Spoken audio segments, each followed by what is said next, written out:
The story of Peter Gabriel. Part 1. All about the album Peter Gabriel One Car.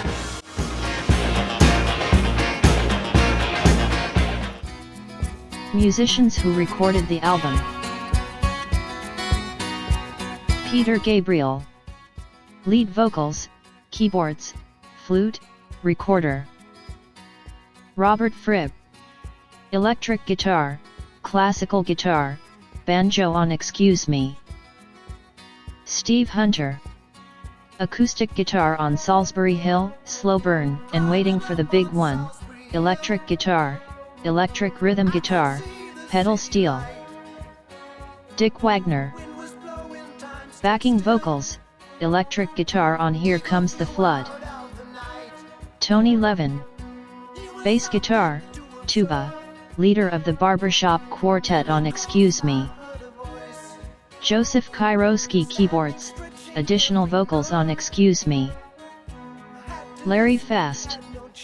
Synthesizer, programming. Alan Schwartzberg. Drums, phone directory. Jimmy Malin. Percussion, synth-bam, bones, additional vocals on Excuse Me. London Symphony Orchestra strings on Down the Dolce Vita and Here Comes the Flood. Michael Gibbs. Orchestral arrangement. Engineered by Brian Christian, Jim Frank, Keith Grant, Dave Harris, Rod O'Brien, Robert Chrycyna, Robert Stasiak. Recorded at The Soundstage, Toronto, Canada. Morgan Studios, London, England. Olympic Studios, London, England. Recorded between July 1976 and January 1977. Producer, Bob Ezrin. Release date, February the 25th, 1977. Chart placings, UK 7, US 38. Label, Charisma, UK. Atco, US. In 1975, the music world was stunned by the sudden departure of Peter Gabriel from the progressive rock band Genesis at the height of their success. As the enigmatic frontman and creative force behind the group, Gabriel had been instrumental in shaping their unique sound and theatrical live performances. However, beneath the surface, personal struggles and creative differences had been simmering, leading to a decision that would forever alter the course of both Gabriel's career and the band's future.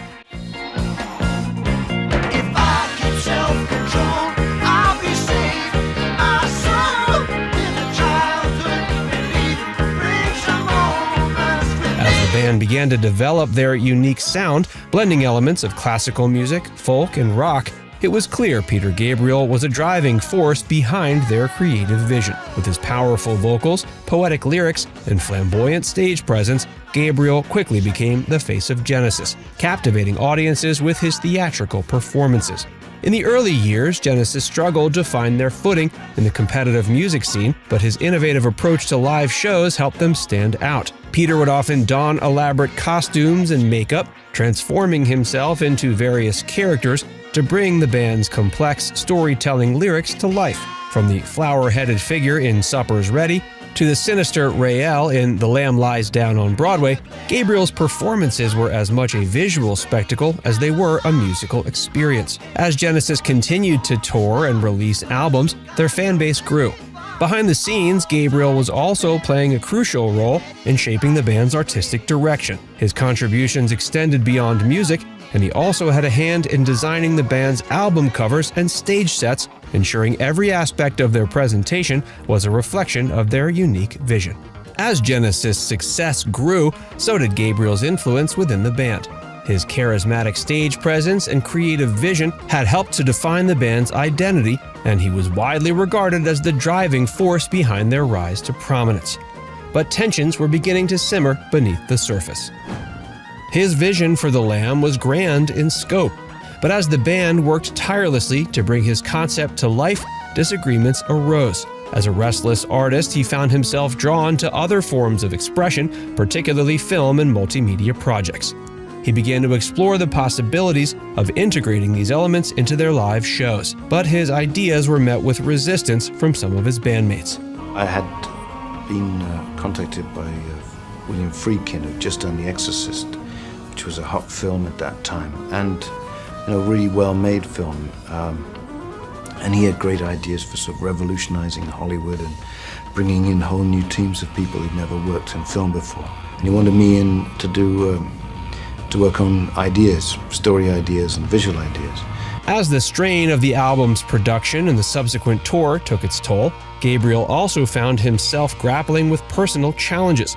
During this period, his wife Jill gave birth to their first child, Anna Marie, in a difficult and traumatic delivery that nearly claimed both of their lives. This experience left Gabriel emotionally drained and questioning his priorities. Torn between his commitments to Genesis and his growing desire to explore new creative avenues and spend more time with his family, Gabriel began to feel increasingly suffocated within the confines of the band.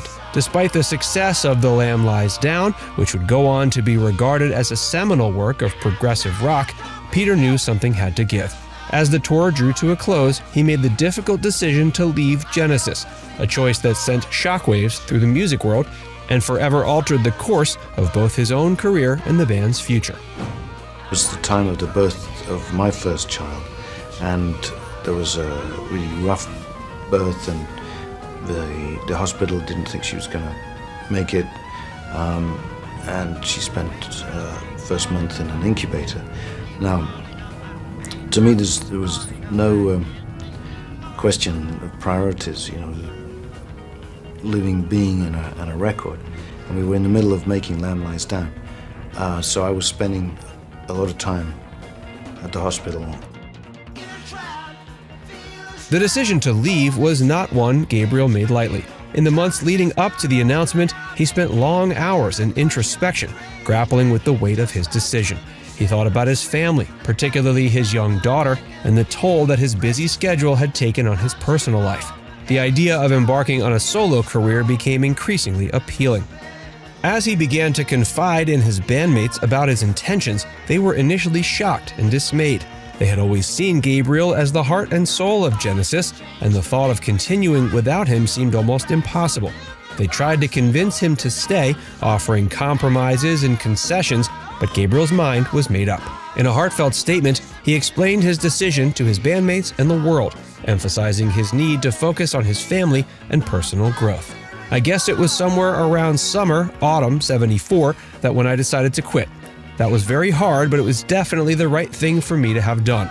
Clearly, it was good for them because it sort of brought Phil out front and gave everyone a little bit more space, I think.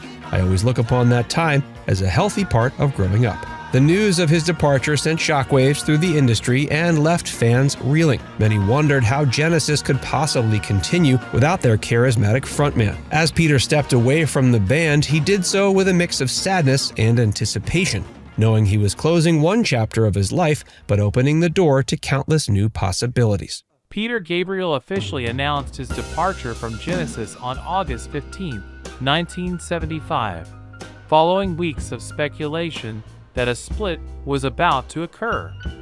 At the time, a record company spokesman issued a statement that Gabriel was leaving to concentrate on other literary and experimental interests outside of music. Gabriel posted a funny ad that didn't explain anything. Gabriello left Genesis first, to get a job in the theater, second, to make more money on a solo career, third, to become someone like Bowie, fourth, to become someone like Barry, fifth, to tie yourself a fur boa and hang yourself with it, sixth, to go to a workhouse on public food in, 7, to get senile sclerosis and walk with a cane. Tony Banks conceded. He grew up perhaps quicker than the rest of us, really, at that time, and he wanted a bit more time than we felt we could give. So he felt he had to leave. After one final performance of The Lamb Lies Down on Broadway in Besançon, France, Gabriel was gone. At the time, the music papers more or less rang the death bell for Genesis, assuming Gabriel was the band. Time would prove that theory wrong.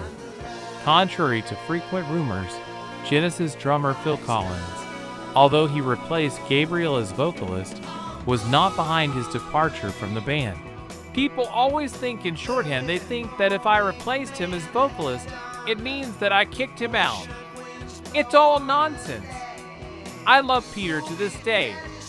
On his albums or at concerts, I play for free as his drummer. I love that guy. I always felt that I had a special bond with him. I was very sad when he left. I didn't want to be a vocalist at all. I was already a very good drummer at that time. But we couldn't find anyone to replace Peter, and that's how it went. After recording and then touring with Lamb Lies Down on Broadway, Peter Gabriel grew tired of the constraints of the democratic Genesis and wanted to experiment on his own. He took a year off, worked hard, and created a unique sound that would be used on his debut album, which we are currently discussing. By mid-1976, Gabriel had recorded a collection of demos for his album. One of those songs, Excuse Me, was written in 1975 with poet Martin Hall, a creative partnership that predated Gabriel's departure from Genesis. He considered several producers, including Todd Rundgren and Jack Nish. Someone suggested Canadian producer Bob Ezrin, known for working with Alice Cooper, Lou Reed, and Kiss. Gabriel played his demo of Here Comes the Flood to Ezrin, who enjoyed the track so much he went to bed that night singing the song. He said, "We understood each other. We talked. There was an excellent rapport, immediately a human rapport, and that was what I was looking for above all." The pair agreed to share production duties. Ezrin led the American rhythm sections and very rock passages, while Gabriel led the more European things and quiet parts. The worst idea Peter Gabriel ever had was to hawk his first 4 solo efforts in what he called magazine format, all titled Peter Gabriel. His insertion of edition numbers beginning with the second album didn't help matters much, which is why we have Peter Gabriel 1 Car, Peter Gabriel 2 Scratch, Peter Gabriel 3 Melt, Peter Gabriel 4 Security. That was not only rude but exceptionally bad marketing. If you're trying to establish or broaden your audience, you don't want to alienate potential buyers by increasing the hassle factor. Hello, record store, do you have the Peter Gabriel album where his face is all melty? The best idea Peter Gabriel ever had was to leave Genesis. His departure was occasioned by a confluence of personal and professional factors, but the bottom line was he was no longer in sync with his mates. As things turned out, the breakup was a win-win for both Gabriel and Genesis, as both Car and A Trick of the Tail earned positive reviews and commercial success. Gabriel even won the French equivalent of a Grammy, Le Grand Prix de l'Académie Charles Cross. 1977 was very much a watershed year in music history.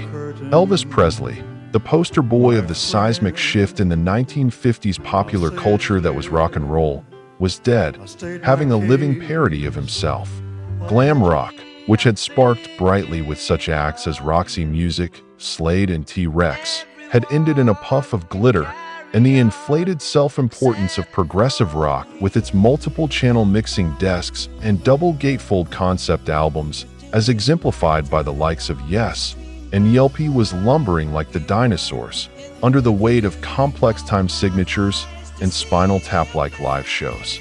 Even the short-lived R&B-influenced pub rockers such as Dr. Feelgood and Ducks Deluxe were soon to give way to a new breed of angry young men and women who sneered at the camera and couldn't hold in a paper bag, in the aggressive rip-up-to-the-past shape of punk, with its bondage trousers, safety pins, and I Hate Pink Floyd t-shirts. Not the ideal landscape for the former lead singer of a steadfastly progressive rock group to launch a solo career, but after a self-imposed silence of 2 years, outstepped Peter Gabriel, With a debut album, it turns defiantly prog, but also whimsical, modern, jazz, and swing, even with barbershop quartet a cappella thrown in for good measure. Above all, it was British and proved that Gabriel wasn't just a gimmick dressing up as Britannia, Old Man Time, or even a flower, but was accessible. Gabriel said, "I think I was very lucky. I had a lot of doubts about quite what to go for, and I made a decision to separate the style from anything I had been associated with before in Genesis. So I went to try and get a different rhythm feel using more American players, who were partly chosen by me and partly by Bob Ezrin. And that was. In fact, when I met Tony Levin, who I have been working with ever since. There were some really fine musicians there."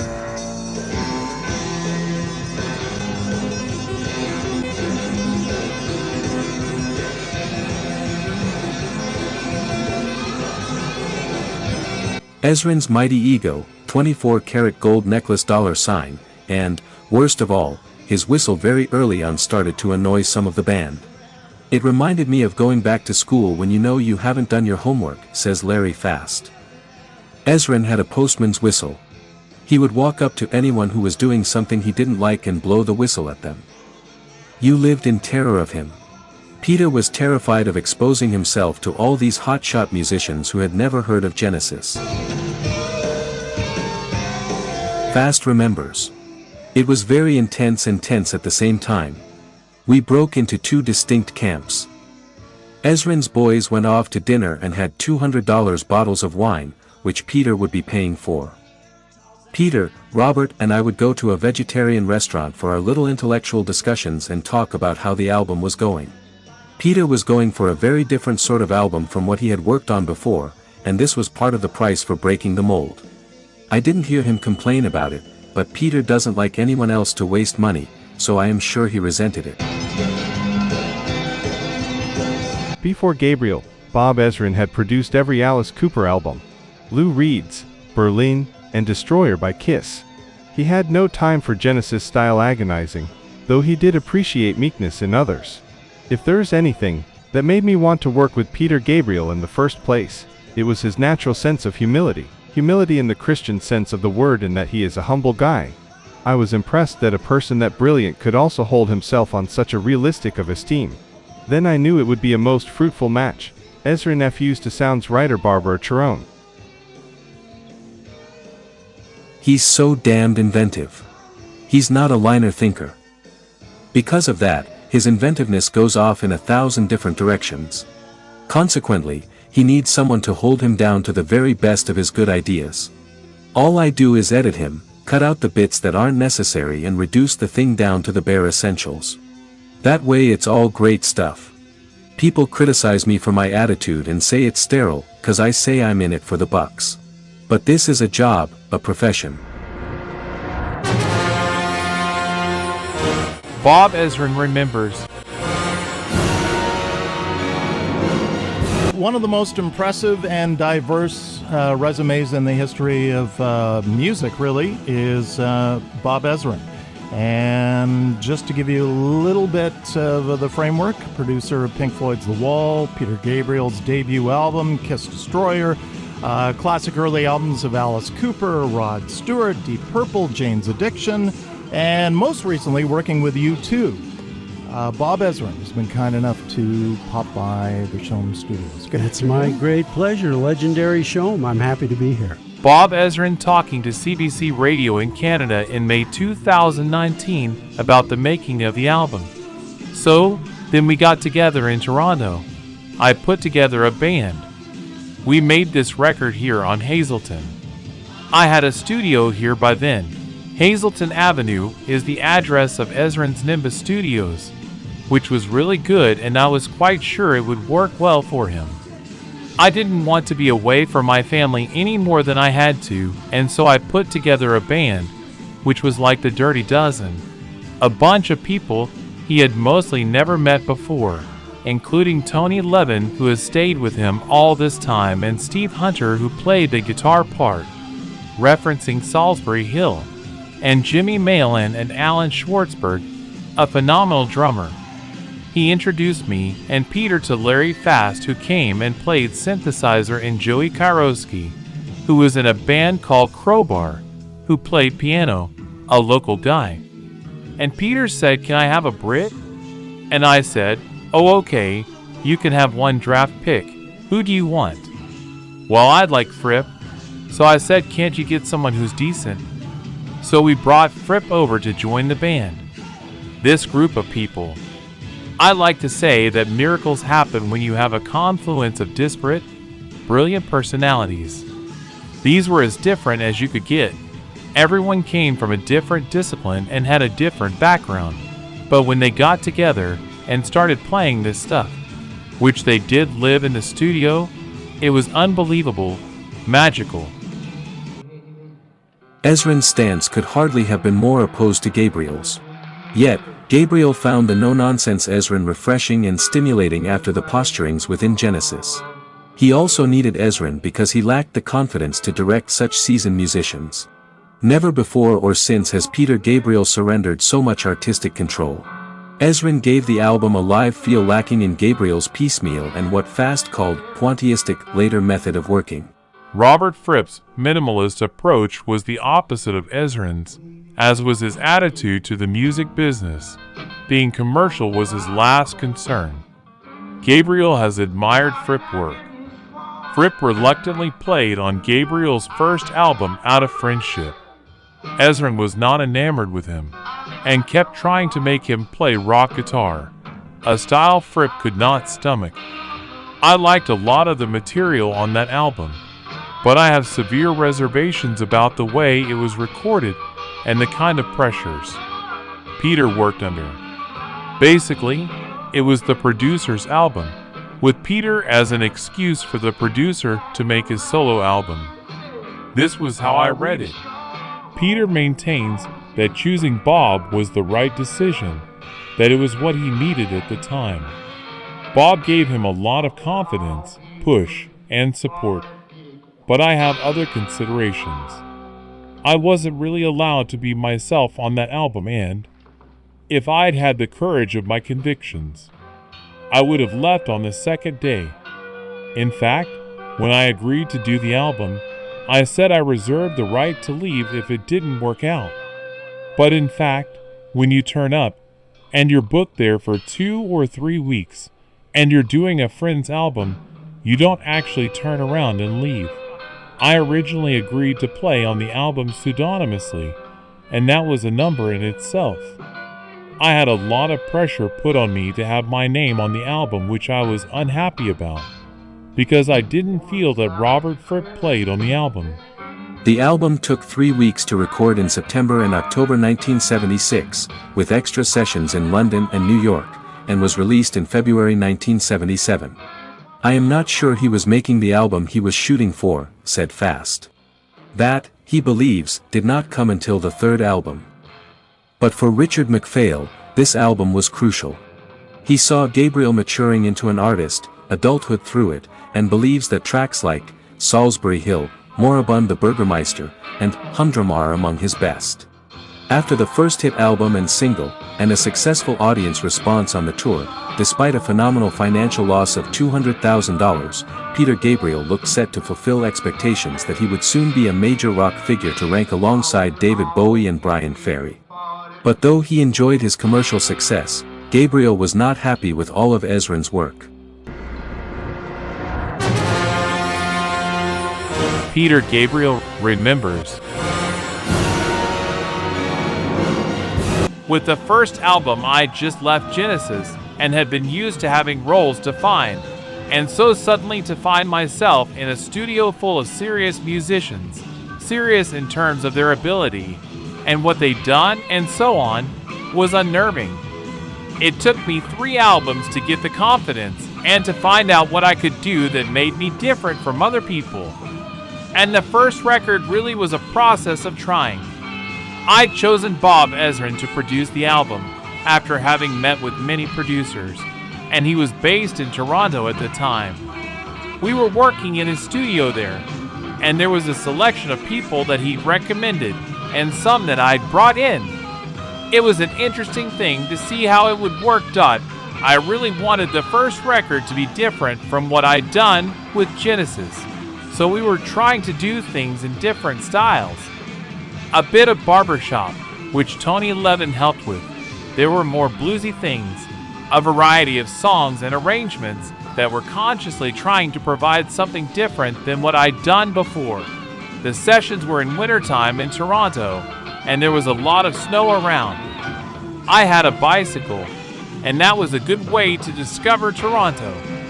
It was so long ago that Tony Levin actually had hair, which is something very hard to believe now.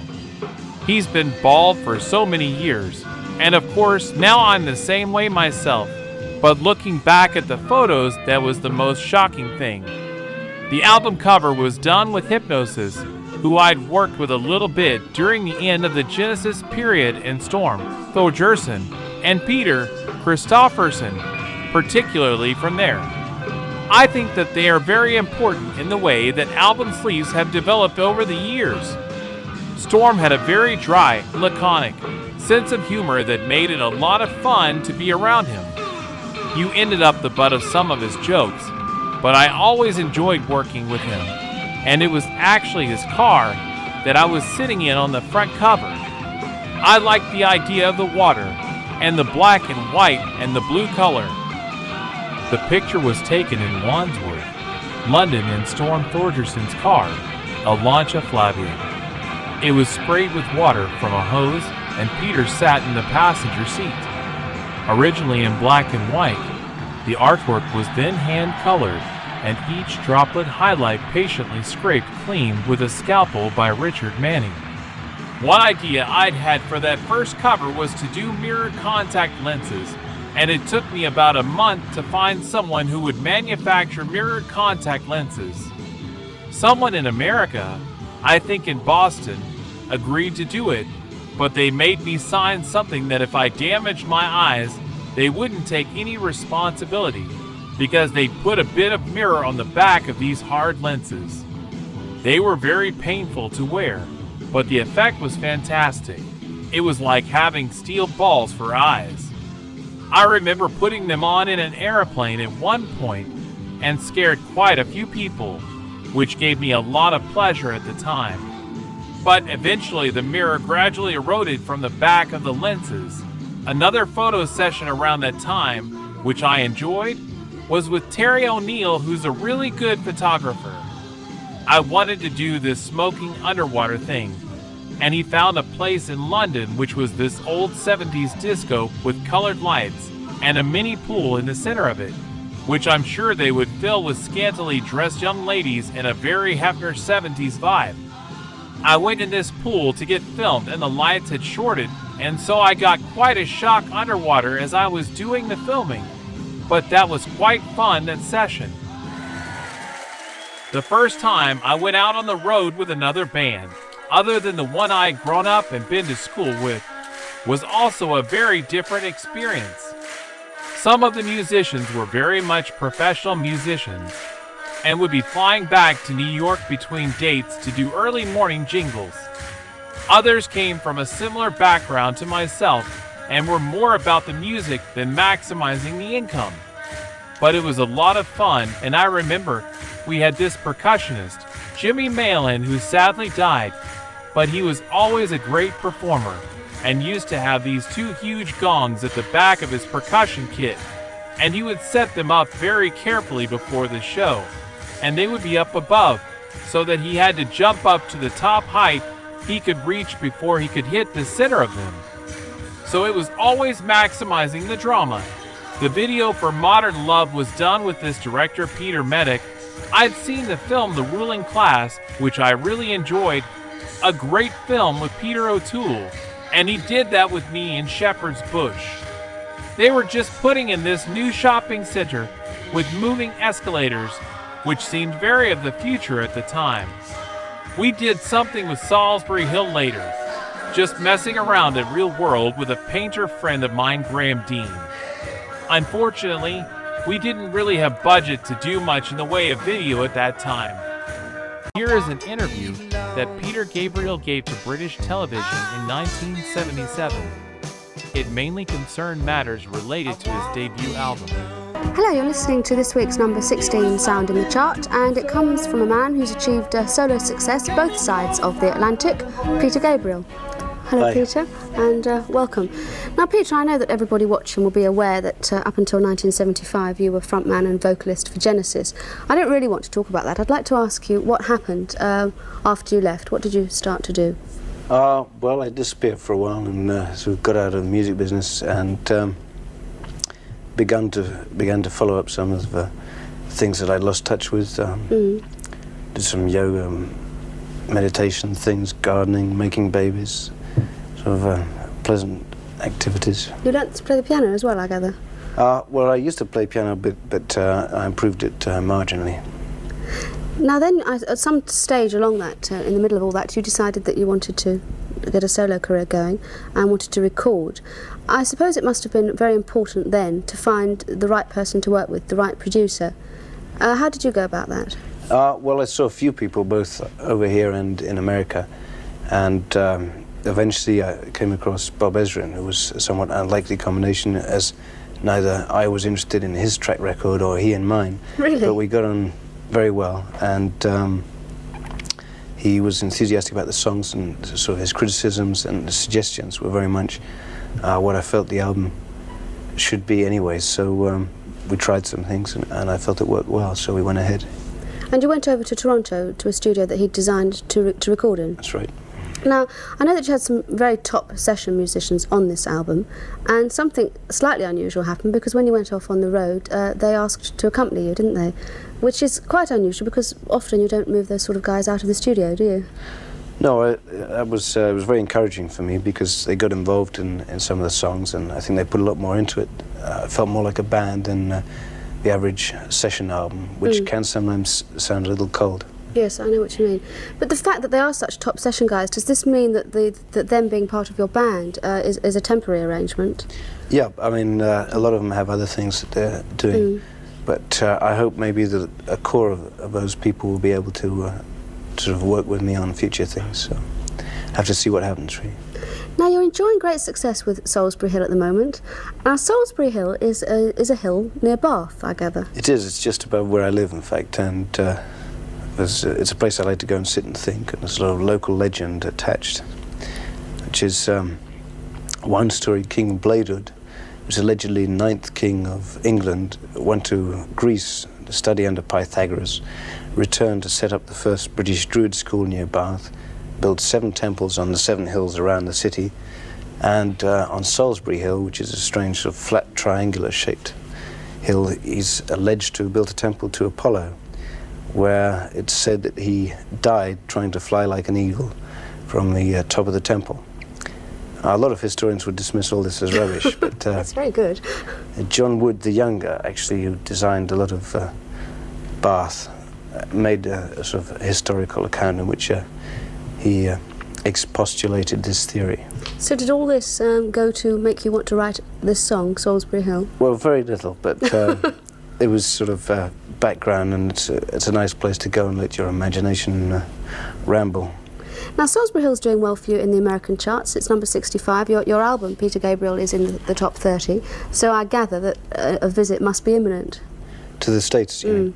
Well, in fact, we just toured over there, but I'll probably have to go back if the record sort of continues to move a bit. Stuff. Yeah, for radio work, yeah.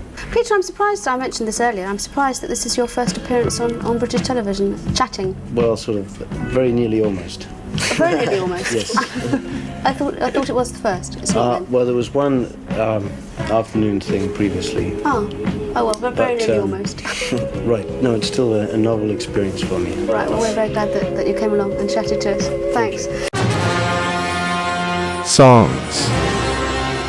Side 1, Song Number 1. Title of the song, Moribund the Burgermeister. Composer, Peter Gabriel.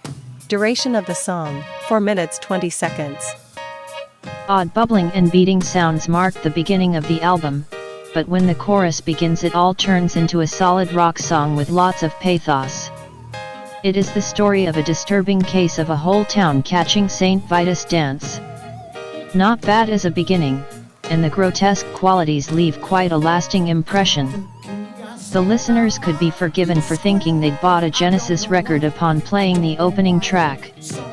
It would seem that Gabriel had not fallen far from the tree with Creeping, character-populated piece about the so-called dancing plague, inspired by a book he'd read detailing the outbreak of what became known as St. Vitus dance in the Middle Ages. It wouldn't necessarily be out of place on the Genesis album, Nursery Creme or Foxtrot. But what's it all about, this weird tale that begins his solo career? The affliction, a nervous disorder called chorea, caused sufferers to jerk in random, unchecked movements, their bodies twistin' and turnin' in 1,000 ways. The eyes all rollin' round and round into a distant gaze. Perhaps it was the subject matter that led to Gabriel's approach, as this feels very close to material on The Lamb Lies Down on Broadway, especially the gallery of grotesque voices throughout. The music itself alternates between the sinister and the dramatic, hitting the highs during the Wunderskaft, You Are Going Daft, and Mother Please, Is This Just a Disease passages before slipping back into the murky shadows as the track fades out with the Burgermeister's throaty promise to get to the bottom of the outbreak. When I say I will, I will. A Burgermeister was a European town official, similar to a mayor. To name him moribund, suggesting people were helpless against a disease only St. Vitus himself was said to be able to cure, swathes the song in a grim shroud of fatal inevitability. This found its way onto the B-side of the album's first single, Salisbury Hill. Moribund was a regular fixture in the set list right through to 1980, and it was in the live arena that the theatrics of the track could come to life. In the 1980 Rockpalast performance below, Gabriel creates the title character by shining a stage light under his face, the shadows distorting his features, a trick his successor in Genesis, Phil Collins, used many years later performing the song Mama in concert. The track disappeared from set lists from the For Security tour onwards, but made a surprise reappearance for 3 shows in 2007's The Warm Up Tour, which was one of the first times Peter looked back on the early albums in concert. We've no idea why the song was dropped part-way through, but the recordings available via official bootlegs show first-class performances of the song in its new incarnation.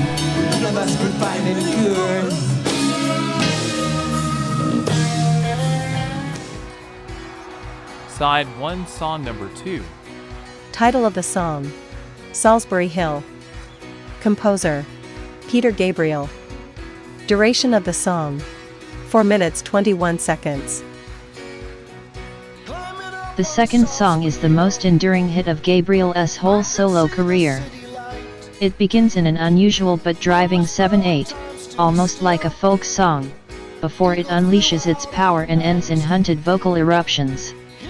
Gabriel addresses feelings of doubt, loneliness, and changes in life, topics that are quite likely to have risen in him when he left Genesis.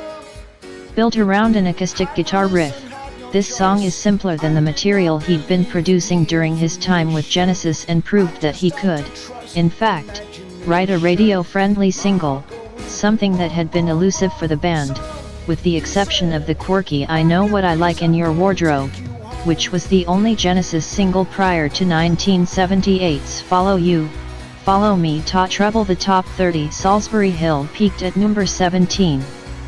Peter Gabriel has gone on record as saying the song is about being prepared to lose what you have for what you might get. It's about letting go, which is exactly what he was doing.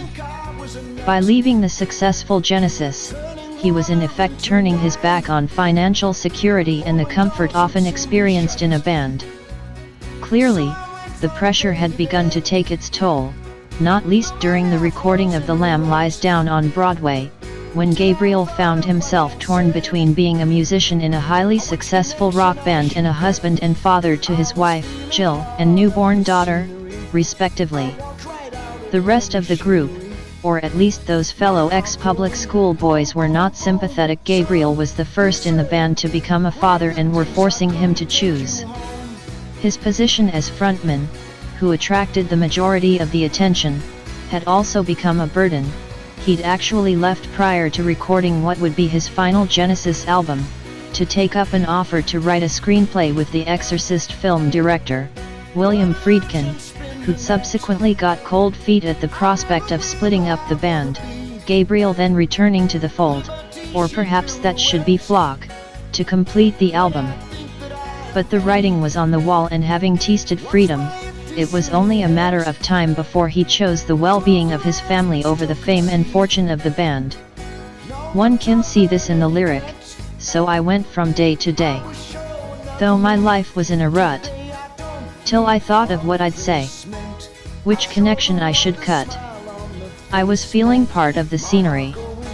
I walked right out of the machinery."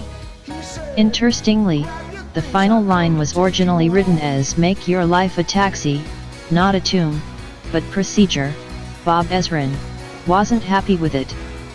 At the last minute, Gabriel came up with the line, "Grab your things, I've come to take you home," which has only added to the belief that the song carried some sort of Christian message, to which there is a clear pointer in the lyric, "My friends would think I was a nut, turning water into wine." But in general, it is a positive song that doesn't labor on the negatives. Sometimes, it seems to be saying things are just too heavy not to let go. The song has been a live staple for many years, and its popularity has stood the rest of time. And to think that at one point, he was going to leave it off the album. For an artist commencing a brand new solo career, the opening track starts in a way that would be familiar to listeners' ears. The plodding opening of the track has sonic overtones of Grand Parade of Lifeless Packaging and The Colony of Slipperman from Lamb Lies Down on Broadway, and the good news is, at least initially, this new Gabriel sounds a lot like the old one. There was always a dilemma for Peter doing solo material. Genesis got straight into making their next album after he left and had released both A Trick of the Tail and Wind and Wuthering before Peter's first solo album, continuing the upward trajectory of their success. A casual observer may ask, well, what did Gabriel actually contribute to Genesis? Moribund was a track that helped answer that. What Freedom from Genesis meant was that Gabriel could add previously unavailable colors to his canvas, as the brass and strings fanfare the chorus. While the post-Gabriel Genesis lyric writing went in a more narrative direction, it's hard to even fathom what this opening track is about. But actually, does it matter? The track seems to feature two characters, one that starts the song, and the other, the eponymous Moribund, the Burgermeister, translated mayor. What the first person did and what Moribund wants to find out is not particularly clear, but that doesn't really matter. The characterizations are great and Gabriel's vocal inflections bring them to life. The track is also our introduction to the album's musicians, a compromise between the choice of Gabriel and producer, Bob Ezrin. Ezrin brought a trusted American rhythm section in Alan Schwartzberg drums and Tony Levin bass, together with percussionist Jimmy Malin, guitarist Steve Hunter and keyboardist Joseph Kairoski. Peter added Larry Fast keyboards and Robert Fripp guitar for the European soundscape aspects of the sound. Levin and Fast remained integral parts of his studio and live band for many years and have contributed a lot to the catalog, with Distinct, arguably the first single from the album and the first proper release from Gabriel post-Genesis, is personal, autobiographical, and a statement of intent. Gabriel's walk runs up Salisbury Hill were a real part of his post-Genesis life. The thoughts and feelings when viewing an area from a hilltop are something that most can relate to. The sense of perspective and, perhaps, our individual smallness, combined with being above all you can see, is quite a sensation. The hill in question is believed to have had an occupied Iron Age, for that was occupied between 300 and 100 BC. If you want to hear a sound recording from the actual Salisbury Hill, the track A Quiet Moment from New Blood is just that, followed by a piano strings version of the song itself. As a debut single, it certainly is in a different mold to what Gabriel did in Genesis. Yes, the 7/4 time signature is, on paper, an odd meter, but the marching beat means you don't get lost in the syncopation. His former bandmates even proved you can use a 13/8 signature on a hit single, Turn It On Again. The acoustic guitar riff that propels the song is folksy but powerful, and all of the instrumentation is sufficiently subtle to not detract from the masterful vocal. Guitar lovers will be interested to learn that the acoustic guitar parts aren't a 12-string guitar, but instead a multi-track Travis strung guitar. Alan Schwartzberg was given a shaker, a telephone directory and a drumstick instead of his regular kit, and some of the syndrum-type noises you can hear are actually Larry Fast using his keyboards. The arrangement builds with some crashes, power chords and then a cacophony of various screams, groans, and grunts by Gabriel in stereo on the fade-out.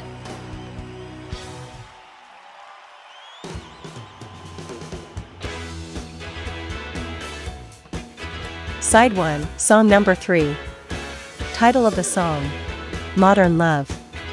Composer, Peter Gabriel. Duration of the song, 3 minutes 38 seconds. The song with the most bang on the album. Lots of power and a good deal of aggression are brought to bear on lyrics rich in innuendo that talk about love without feeling, desire, and unfulfillment. Though the song was released as a single, it soon dropped from the standard repertoire. If Moribund had been Gabriel's last look over his shoulder at progressive rock, and Salisbury Hill had been the heralding of the new, the third track, the second single, which, surprisingly, failed to chart in the UK, gave us something entirely fresh and energetic. Was this really the same Peter Gabriel who had attracted all the attention by donning a fox head while wearing a wife's red dress on stage? Modern Love is, well, modern. It kicks off with Robert Fripp's driving electric riff before Gabriel comes in with "Hey, I'm feeling so dirty, you're looking so clean. All you can give is a spin in your washing machine," and we're back in the territory of clever wordplay and double meaning. Gabriel was always prone to a bit of witty banter or punning, as evidence in 1973's Isle of Plenty, thankful for her fine fare discount Tess CO operates, and would cover similar sexual innuendo in his monster 1986 hit, Sledgehammer. Here, a song of sexual frustration where romance is out of fashion, Defiley and cheekily dances between phallic references, telescopic umbrellas, classical art Da Vinci's Mona Lisa, and Botticelli's The Birth of Venus, which depicts the mythic goddess arriving ashore in a shell following her birth in Roman mythology, the final verse referencing Diana, the virgin goddess of fertility, worshipped by the light of the moon. When I pull out my pipe, she screams out of time. The whole song is an absolute joy from start to finish. It fizzes with barely contained energy, and the whole band are clearly enjoying themselves, not least the rejuvenated lead singer who's really found his mojo on this one. Unhappy with the way Gabriel sang "Oh the Pain, Modern Love Can Be a Starin'," Ezrin took an unconventional approach. He hoisted him up and had him dangling from a pillar to make him feel just enough pain so he could get the line right. From the mellow plains of Salisbury, we move to something more visceral. Modern Love is a lyrical tour through female figures from history and literature: Diana, Mona Lisa, Venus, Lady Godiva, expressing frustration at the modern ways of love. We hear a very different vocal tone being used here. This was of course the beginning of the UK punk era, for many the antithesis of what Genesis and other prog bands stood for.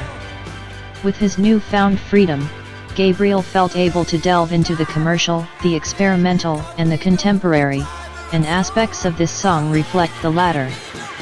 Look out also for the rarely seen video for this track, where a shaggy-haired Peter throws shapes on a travelator, dressed in knee pads and a fencing mask, surrounded by angelic, sparsely clad females, very much of its time, and quite funny in retrospect.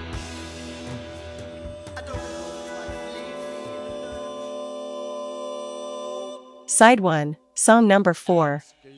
Title of the song, Excuse Me. Composer, Peter Gabriel and Martin Hall. Duration of the song, 3 minutes 20 seconds. Playful, silly, comedic. All this makes up this weird barber shop song. The lyrics are enigmatic, rather stream of consciousness than narrative. The song creates a peculiar relaxed mood that seems a bit fishy.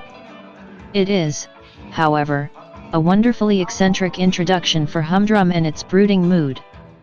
On an album full of surprises, Excuse Me is an esoteric inclusion, starting off with a harmonious a cappella barbershop quartet, before opening up into a nice simple ragtime tune.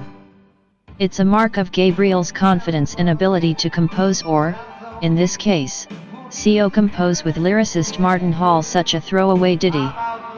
Coming after 3 strong tracks, each one markedly different from the other, this song turns on a sixpence again, showing Gabriel's fun side, no deep meaning. No cross-cultural references, just a good old-fashioned number. Listening to this, especially the old-time tuba solo provided by Gabriel's long-serving bass player, Tony Levin, it's hard to believe that the aggressive punk explosion was then in its full throes. For an album that was proving to be unpredictable, it was hard to guess what would come next. One thing was certain, it wouldn't be humdrum. One of Peter's first post-Genesis collaborations was with a poet called Martin Hall, and the only song that made it through to a PG album is this one. I'm fairly sure it's the only example of a prog barbershop crossover, and the banjo-led sing-along couldn't be further from Slipperman and Dr. Deeper. There also can't be many 1977 rock albums that feature a tuba solo by one of rock's finest bassists and banjo played by Robert Fripp. Side 1, Song Number 5. Title of the song: Humdrum. Composer: Peter Gabriel. Duration of the song: 3 minutes 25 seconds. Humdrum, adjective lacking excitement or variety, boringly monotonous. Noun, monotonous routine. The most depressed piece on the album. Gabriel uses fantastic word imagery to describe the eponymous monotony and torpor. It begins with piano sounds that have an unusual stereo distortion. Other means used are Latin American motifs carefully placed wrong, melancholy acoustic guitars, and thick blankets of synth strings. This song points ahead to how Gabriel would later combine musical and lyrics expression. Another song that dealt with Gabriel's struggle between 2 different lifestyles, that of high-profile rock star and husband-father, starts with a disconcerting stereo tremolo effect on just a Fender Rhodes electric piano accompanying his tentative, throaty vocal. We are led to believe that people who live life under the microscope desperately yearn for a humdrum existence, away from the flashlights and the clamor.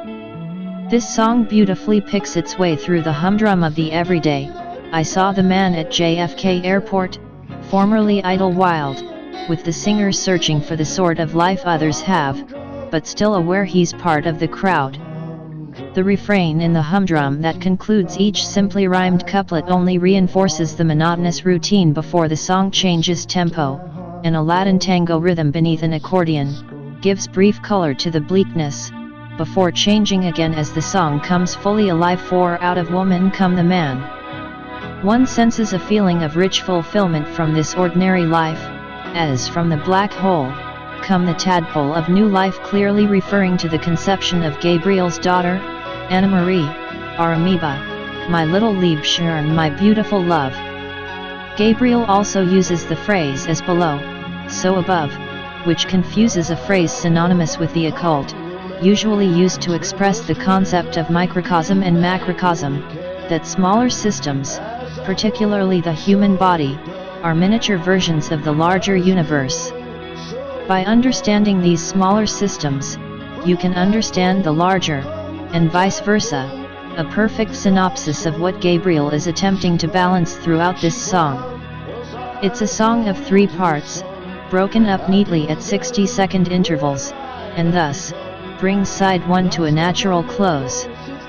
The closing track on side 1 begins with Gabriel singing over an electric piano backing, before a tango rhythm, complete with castanets and accordion, leads to a flute solo and, soon, the London Symphony Orchestra. This song has been interpreted by some as being about the tensions Gabriel experienced being both a rock star and husband-father. Imagery of driving into the sun could be his departure from Genesis. Women and children feature throughout, and the song ends with his dedication to his Lieb Schön, presumably daughter Anna Marie. Like Moribund. The song was briefly revisited by Peter on his 2007 tour, but it only survived 6 shows.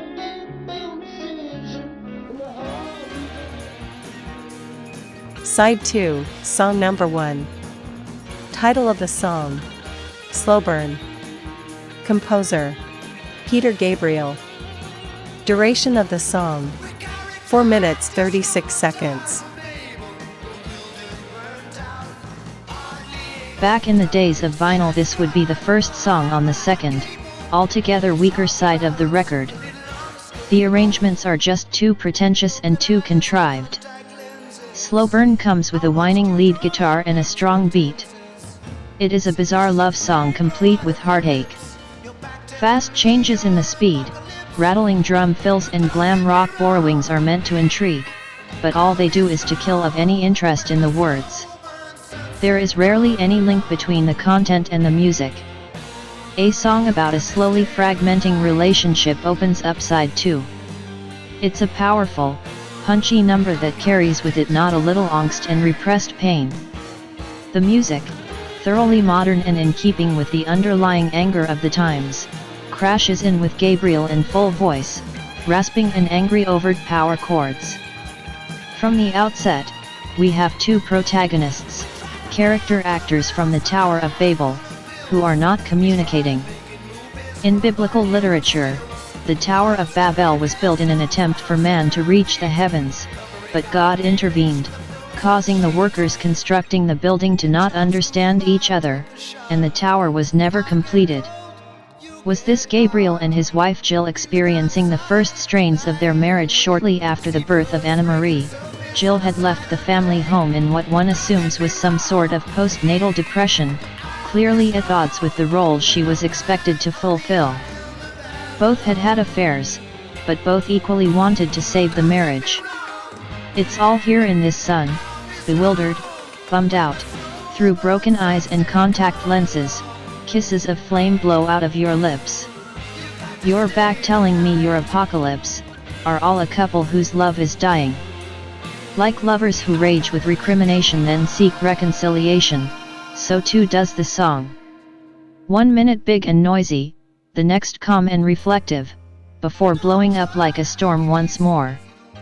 After the refrain of "But don't get me wrong, I'll be strong" accompanied by a pained wail, we see Gabriel identifying with the fallen King Arthur, who in legend was taken to the Isle of Avalon to be healed of his wounds.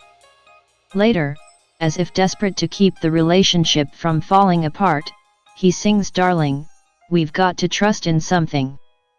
We're shooting down our skies," in a closing passage that is by far the closest thing to a Genesis sound on the whole album, and is much more melodic than the pain and aggression of the rest of the song. The final 30 seconds, as the song fades out, verges on the whimsical, as if the couple have reconciled. It's a strong starter for the second side and really shows Gabriel flexing his muscles. More of this approach and style was to come on the album to follow.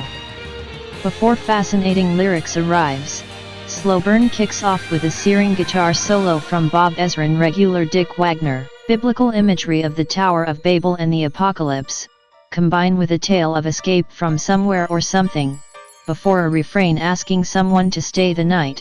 It might be a song of redemption or breakup, but the precise meaning doesn't really matter. Musically, it's a multi-section journey from the strident verses, to the dropped-back refrain, and a lamb-like middle eight before the lead guitar returns and propels the song to the conclusion. Slow Burn featured in the tour sets for the first and second solo album before disappearing into obscurity. Side 2, Song Number 2. Title of the song: Waiting for the Big One. Composer: Peter Gabriel. Duration of the song: 7 minutes 15 seconds. A blues, and it is celebrated as such from the counting in and loose piano runs to the lofty choir finale. Lots of drama, lots of big opera. In between, with a disturbed voice, is Gabriel's punning description of the wait for the big one. It illustrates the futility and emptiness, though the musical devices are used to a degree where they become almost comical. Talking about this album, Gabriel said, "I wanted this record to be different from what I'd done with Genesis, so we were trying different styles. A variety of different songs and arrangements that were consciously trying to provide something different than I'd done before. The light night jazz piano, which follows the low-key whimsy of Slowburn's Fade Out, is yet another in this growing collection of these differing styles. This time we're firmly in Randy Newman territory, with an imitation of the singer-songwriter's affected Southern style and mordant lyrics that Gabriel admired, showing more than a hint of Newman's Lucinda and A Wedding in Cherokee Country. Here Gabriel picturing himself as a washed-up bar singer. The wine's all drunk and so am I, and toying with wordplay in Newman's familiar manner. It's a smooth track, perfect for side 2, and the perfect antidote to the previous song's angst. This is all about reflection, about what one had and where one has come from, and perhaps even paying a price for a moment of hubris, where ego, I go too. The singer is a lost soul, looking for the real thing. It don't come from what I do, wondering how it has come to this, just playing to late-night drinkers while waiting for the big one, which is commonly understood as being an earthquake. The air of fatalism or inevitability hangs heavy, waiting for whatever seismic event is to come, be that earthquake or career change.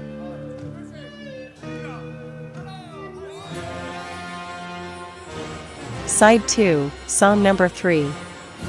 Title of the song, Down the Dolce Vita. Composer, Peter Gabriel. Duration of the song, 5 minutes 5 seconds. And here is a full Wagner orchestra running over the listener at full speed.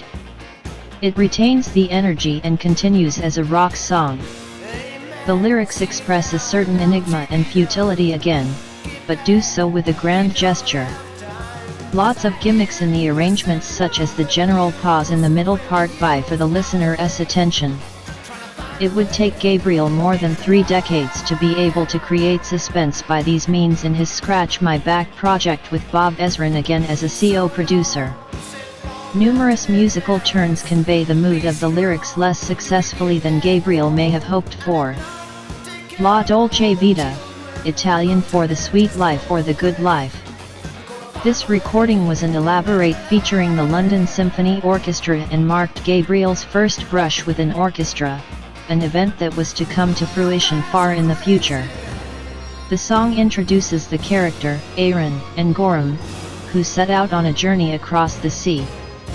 The would become part of Gabriel's story of Mozo, a mercurial stranger who would come and go, changing people's lives. Mozo would go on to appear in On the Air, Exposure, Red Rain and That Voice Again, but the Mozo story as a stage production or movie never developed. However, the desire to stage a musical with a clear narrative led indirectly to Gabriel's work on the music and staging of the 1999 Millennium Dome show, which came to be known as OVO. The most 1970s sounding track on the album is also the most Ezrin sounding one. The disco funk of the intro is in sharp contrast to the burst of the London Symphony Orchestra, which marks a sharp left turn. The story is believed to be part of the never-completed Mozo cycle, with Aaron a corruption of Aaron and Goram among the crew making journey, out of the harbor, into the sea and trying to survive in the process. The song is also experimental and creative in how it is executed. Check out the section where the vocal is backed by only percussion and what sounds like a church bell. While some of the sonics couldn't be reproduced live, Gabriel's captivating vocals and crazy cry brought the soundtrack and theatrical qualities to live when played in concert. Side 2, song number 4. Title of the song, Here Comes the Flood. Composer, Peter Gabriel.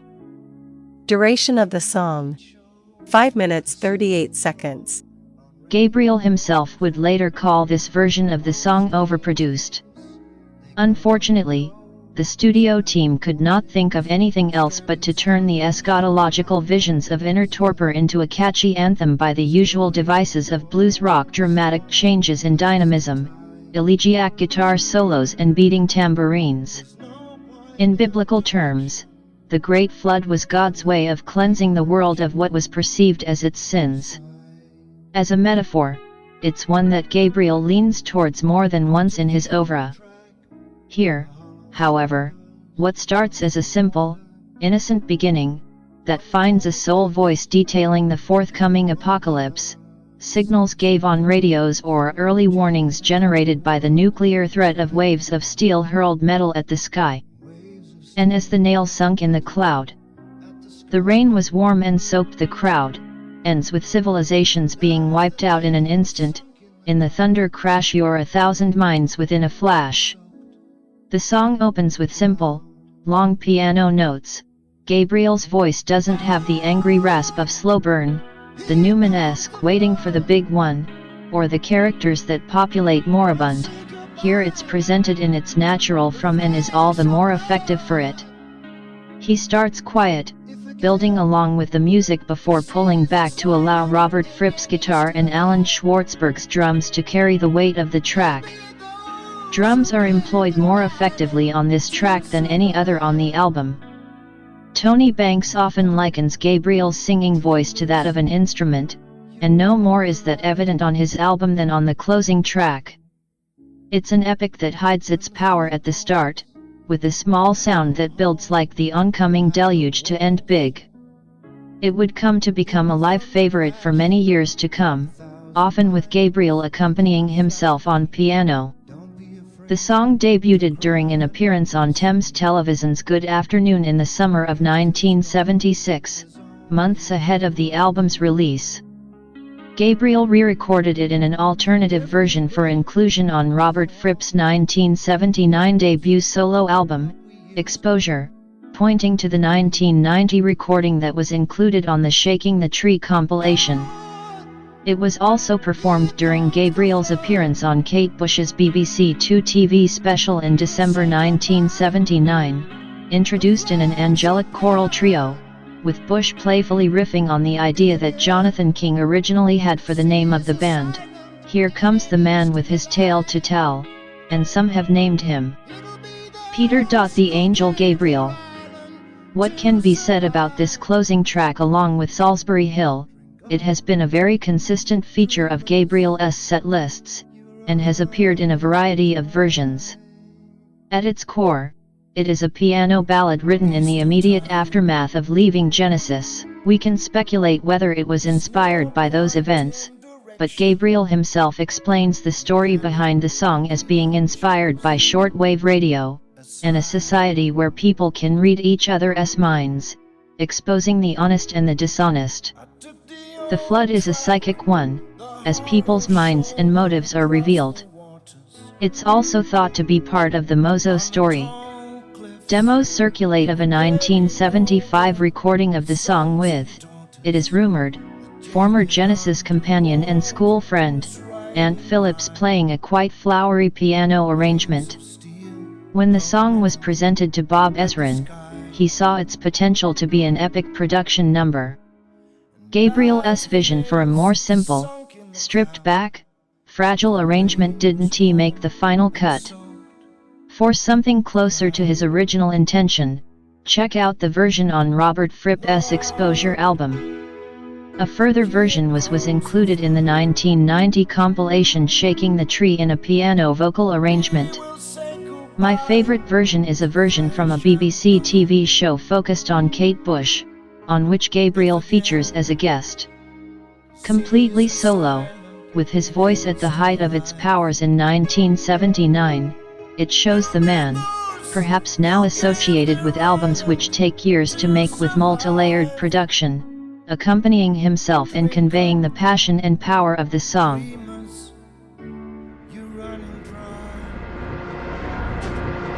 Singles.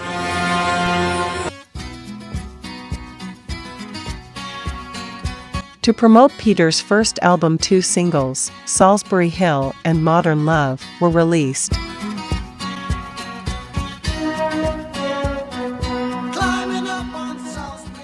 Salisbury Hill. Salisbury Hill was the first single to be taken from Peter's debut solo album and was released 21 St. March 1977. The song was written by Peter, recorded and mixed at the Soundstage, Toronto, and produced by Bob Ezrin. The original single cover uses a picture of Peter wearing the mirrored contact lenses he can also be seen wearing in the Hypnosis artwork for the accompanying album.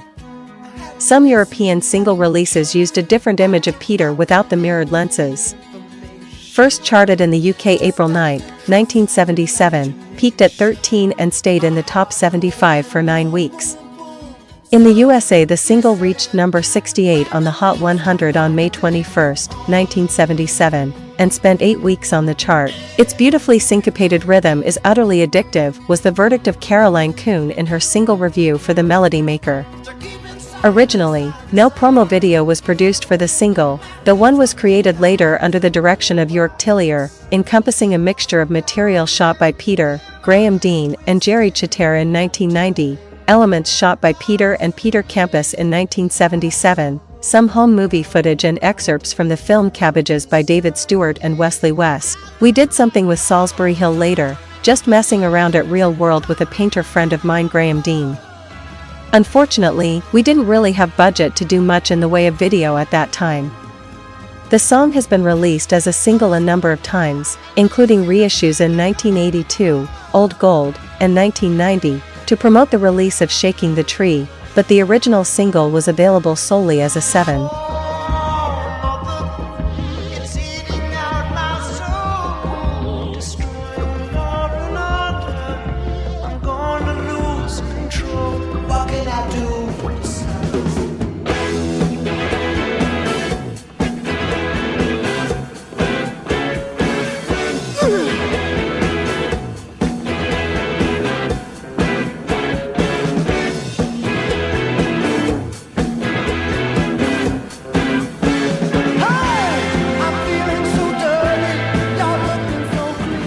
Modern Love. Released June 20, 1977.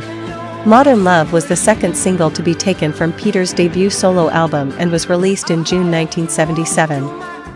The song was written by Peter, recorded and mixed at the Soundstage, Toronto, and produced by Bob Ezrin. The original UK single did not have a picture sleeve, but printed labels by Hypnosis featuring Peter in a Vitruvian man pose, with blushes spared by the vinyl's strategically placed center. Further pressings in the UK reverted to a more standard Charisma silver label, but the single did not chart. It did, however, come with a picture sleeves in Germany, Austria, Italy, and the Netherlands.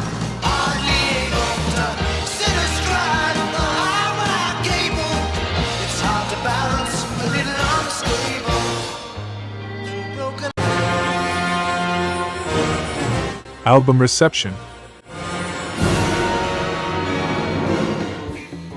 The 9-song album is relatively short for Gabriel, however, the length is perfect. It allows Gabriel to express everything and leave it all out on the record. Side 2 stands out to me as the more spirited and edgy side, while side 1 is more poppy and commercial with the inclusion of the massive hit Salisbury Hill used in countless movies. Though the album is complete and a terrific listen, it is not without its flaws.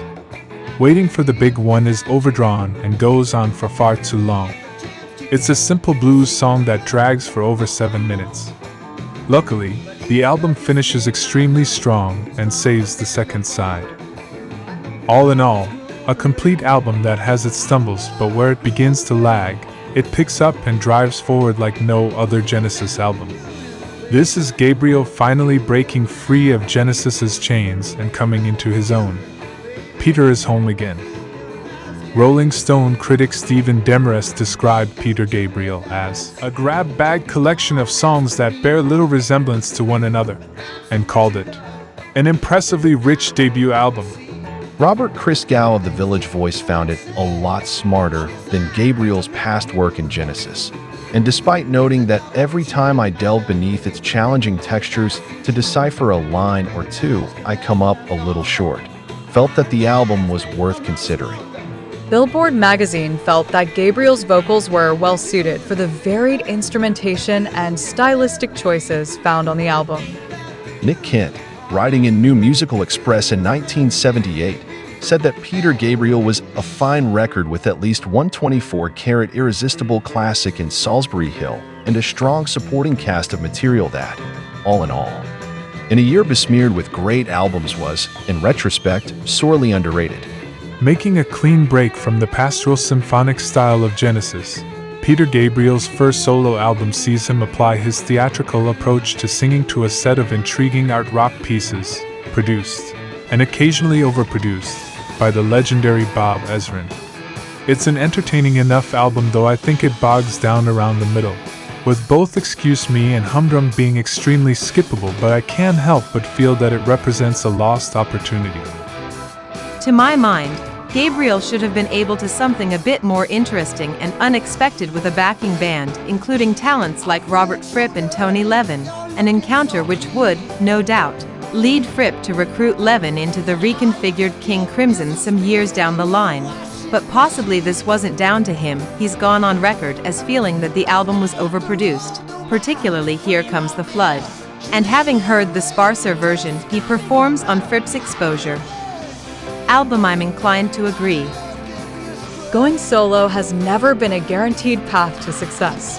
Mick Jagger, Roger Daltrey, and Debbie Harry are just a few of the artists who tried to leave the parental nest and failed to make much of a splash.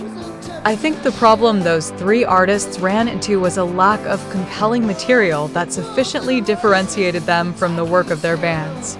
Peter Gabriel overcame that obstacle with his irrepressible creative nature and a deep desire to realize his potential.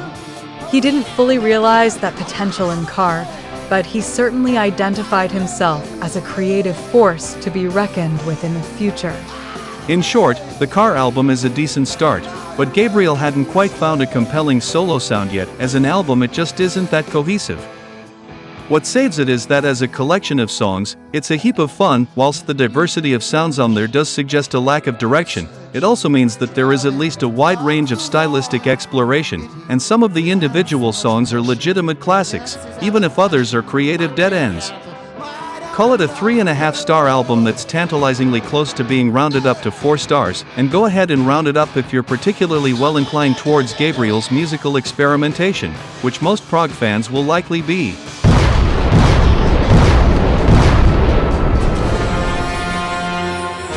The first tour. Peter Gabriel divided his first solo tour into 2 parts. In the first part he played mainly in the USA, but he also appeared in Canada, particularly in Toronto, Montreal and Quebec. He finished the first part of the tour with a few concerts in his native England. And in detail it looked like this. March 5, 1977, Capitol Theater, Passaic, New Jersey, USA. March 6, 1977, Civic Auditorium, Rochester, New York, USA. March 9, 1977, Orpheum Theater, Davenport, New York, USA. March 11, 1977, Uptown Theater, Chicago, USA. March 13, 1977, Masonic Auditorium, Detroit, USA. March 15, 1977, Music Hall, Cleveland, Ohio, USA. March 16, 1977, Century Theater, Buffalo, New York, USA. March 17, 1977, Tower Theater, Upper Darby, Pennsylvania, USA. March 18, 1977, Tower Theater, Upper Darby, Pennsylvania, USA. March 19, 1977, Palladium Theater, New York, USA. March 22, 1977, Maple Leaf Gardens Concert Bowl, Toronto, Canada. March 23, 1977, Le Forum, Montreal, Canada. March 24, 1977, Le Colisée, Quebec, Canada. March 26, 1977, Stanley Theater, Pittsburgh, Pennsylvania, USA. March 27, 1977, Stanley Theater, Pittsburgh, Pennsylvania, USA. March 28, 1977, Stanley Theater, Pittsburgh, Pennsylvania, USA. March 29, 1977, Music Hall, Cleveland, Ohio, USA. March 30, 1977, Kiel Open House, St. Louis, Missouri, USA. April 1, 1977, Memorial Auditorium, Kansas City, Kansas, USA. April 2, 1977, Convention Center, Dallas, Texas, USA. April 3, 1977, Music Hall, Houston, Texas, USA. April 7, 1977, Winterland Arena, San Francisco, California, USA. April 8, 1977, The Roxy, West Hollywood, California, USA. April 9, 1977, The Roxy, West Hollywood, California, USA, 2 shows early and late. April 10, 1977, The Roxy, West Hollywood, California, USA, 2 shows early and late. April 23, 1977, Polytechnic, Hatfield, England. April 24, 1977, Hammersmith Odeon, London, England. April 25, 1977, Hammersmith Odeon, London, England. April 26, 1977, Hammersmith Odeon, London, England. April 28, 1977, Empire Theatre, Liverpool, England. April 29, 1977, Apollo Theatre, Manchester, England. April 30, 1977, New Vic Theatre, London, England, 2 shows early and late. Peter Gabriel went on tour to support the release of the album, performing in a gray tracksuit, in stark contrast to the Genesis costumes and makeup, joined by the album band. I'd now like to introduce this remarkable man who is on my left, Phil Albert on keyboards. Alan Schwartzberg drums. Tony Adams bass. Jimmy Whalen percussion. Steve Hunter guitar.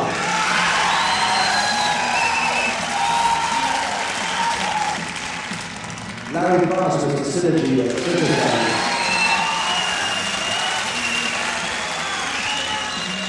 And the immaculately obscure Dusty Rhodes on guitar.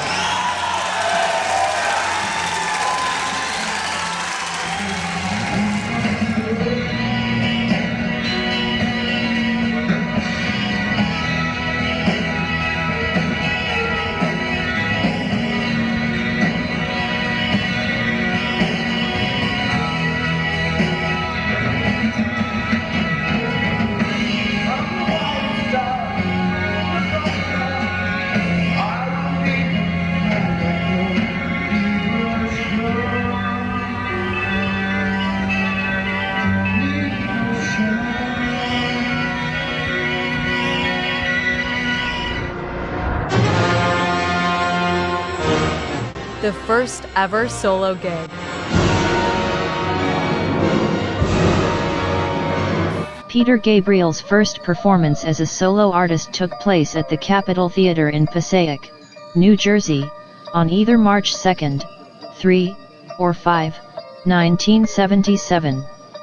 A somewhat surprising addition to the tour was Robert Fripp, who had played on the album and joined as a live guitarist under the alias Dusty Rhodes. Fripp, known for his distaste for the traditional rock tour experience, often positioned himself behind the amplifiers or even off stage. He preferred to be introduced as the completely unknown Dusty Rhodes. The exact date of Gabriel's first solo performance remains uncertain, with sources citing March 2, 3, or 5. Regardless of the precise date, the opening of the show was both deliberate and striking. Gabriel took the stage alone, performing Here Comes the Flood with only his voice, piano, and Fripp's guitar.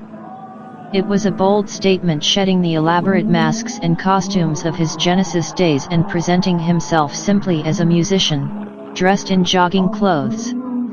This intensive focus on the eponymous perhaps bespeaks of ego, perhaps humility.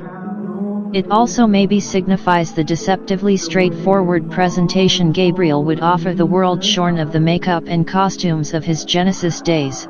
He might appear to have become another earnest, balladeering singer-songwriter. Yet that first, 1977, solo outing was as imaginative, baroque, and gleefully experimental as his previous work.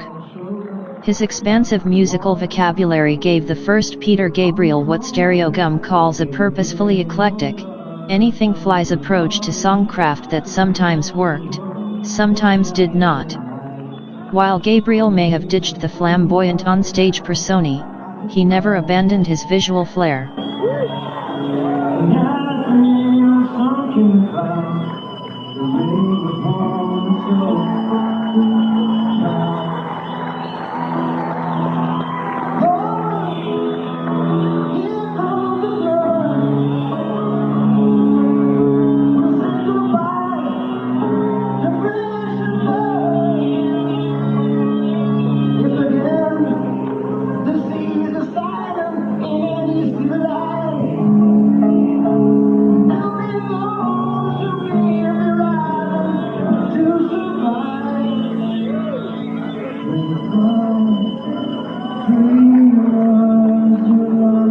The full band joined in for the second song, On the Air, with its driving synths instantly energizing the crowd. Moribund the Burgermeister, which some saw as a callback to his Genesis style, felt a bit rigid in its live rendition, but Salisbury Hill, his first solo hit, resonated with the audience, particularly with American fans who had discovered him through the song. Live, the tracks sounded less orchestrated than on the album, leaner, punchier, and more aggressive.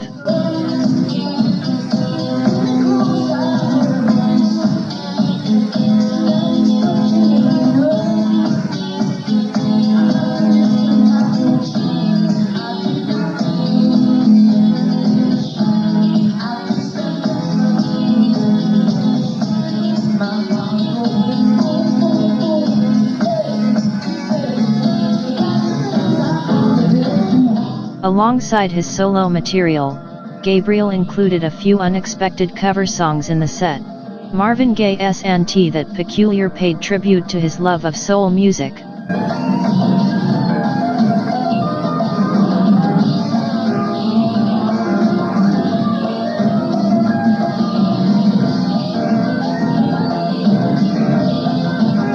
While the Kinks' All Day and All of the Night was performed with a raw, heavy edge. The mostly American backing band was not only professional but also visibly enjoying themselves, especially during the R&B cover.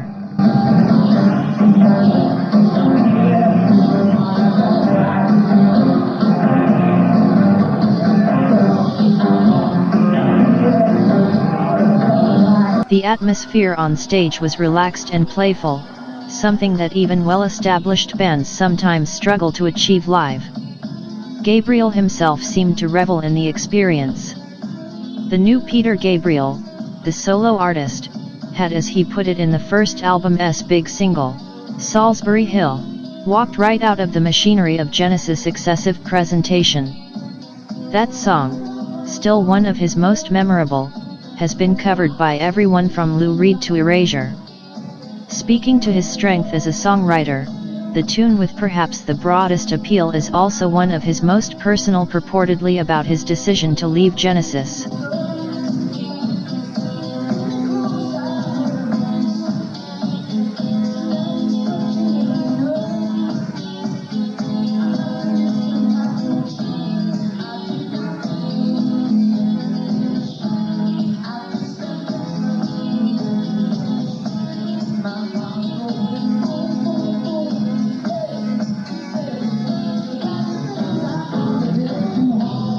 For the encore, Gabriel returned to the stage in Rail's signature leather jacket, jeans, and t-shirt to perform back in New York City from The Lamb Lies Down on Broadway, though he left behind Genesis that made him famous, but he still pays tribute to them in his first solo concert's finale.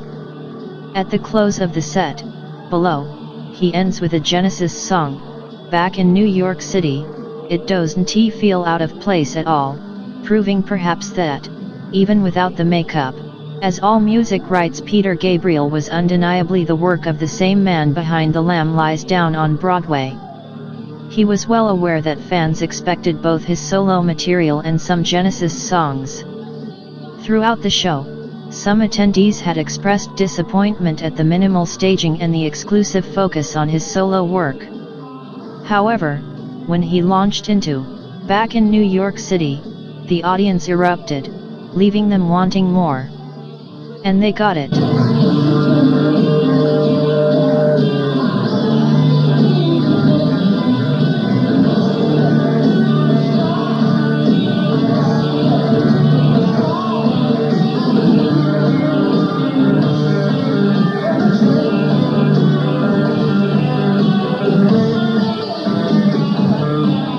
Peter Gabriel went on to become a hugely successful solo artist with a unique and ever-evolving career.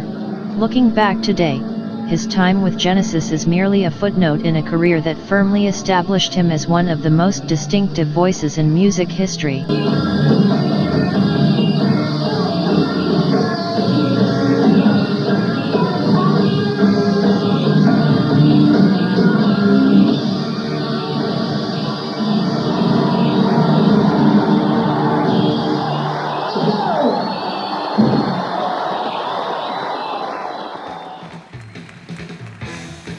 The first leg of the tour was received almost enthusiastically, especially by fans from the States.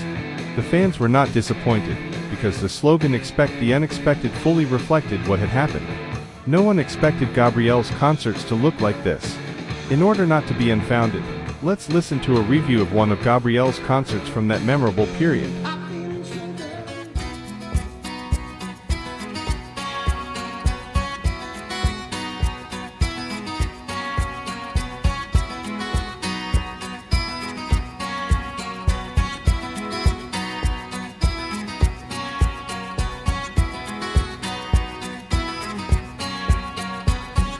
Peter Gabriel Concert Review. March 19, 1977, The Palladium, New York, USA. Wind was blowing, time stood still. Eagle flew out. Written by Barbara Sharon for Sounds Magazine. It was something to observe. Came in close, I heard a voice.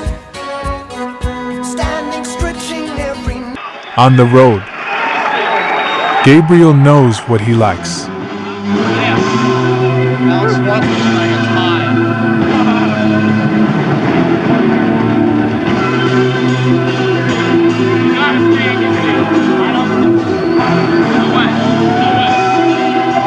Peter Gabriel does not lie. Expect the unexpected. He warned before the release of the solo album and the debut of his new stage show. And he was right.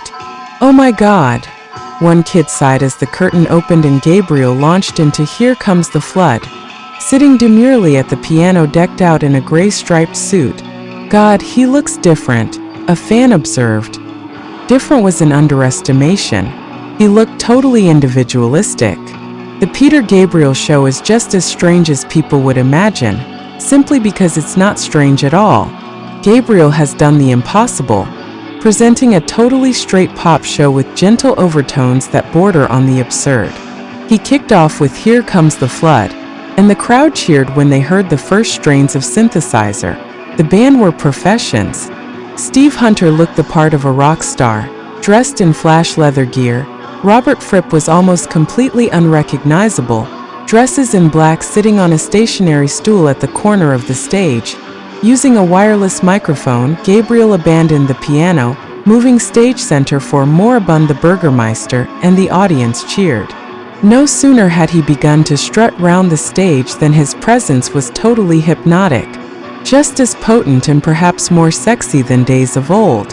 He uses his hooded sweet shirt, controlled by every percussive beat. Waiting for the big 1-inch followed, driven by 40s lounge piano work. as Gabriel sauntered up and down the aisles and the kid next to me screamed "fucking weird" with uncontrolled delight.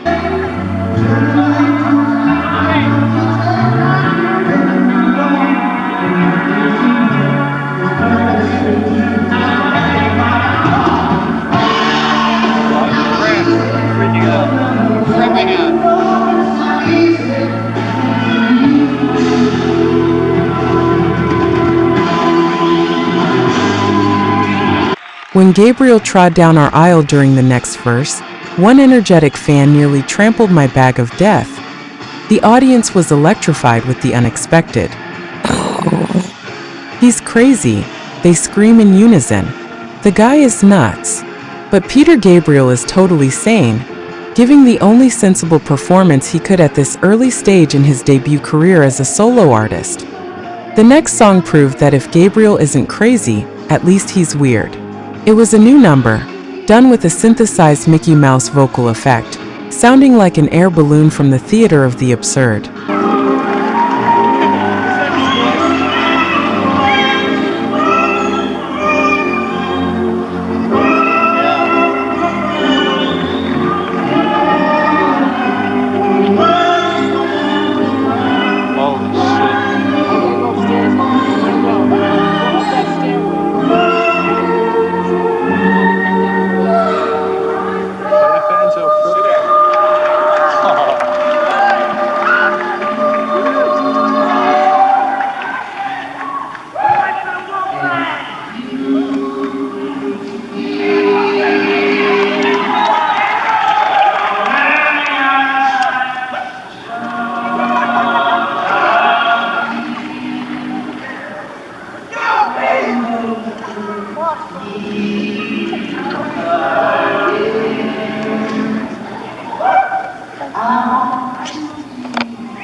This situation is temporarily averted with "Excuse Me," as Gabriel and three of the band sport barbers shop mustaches and sing an a cappella chorus before bursting into this roaring 20s vignette which sounds like a nightclub movie. Bassist Tony Levin plays a festive tuba, adding to the circus-like atmosphere.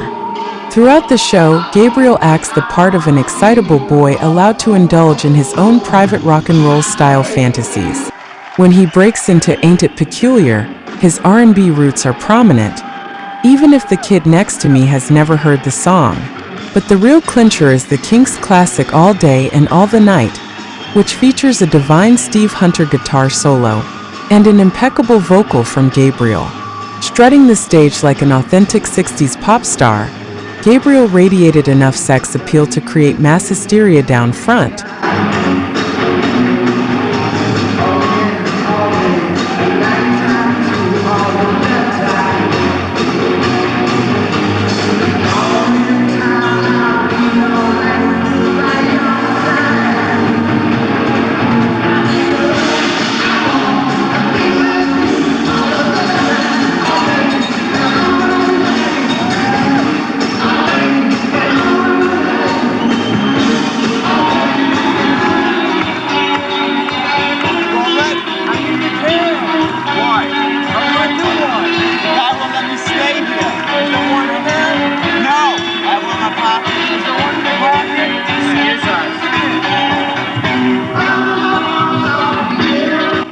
Salisbury Hill sounds just as good on stage as on record, and the astute observer next to me mumbled something about the song sounding like the Beatles. If this isn't a top then hit single, then I'll eat my hat and the tuba too. A new song, "Why Don't We," is the low point in the set, sounding for the first and only time like weak Genesis.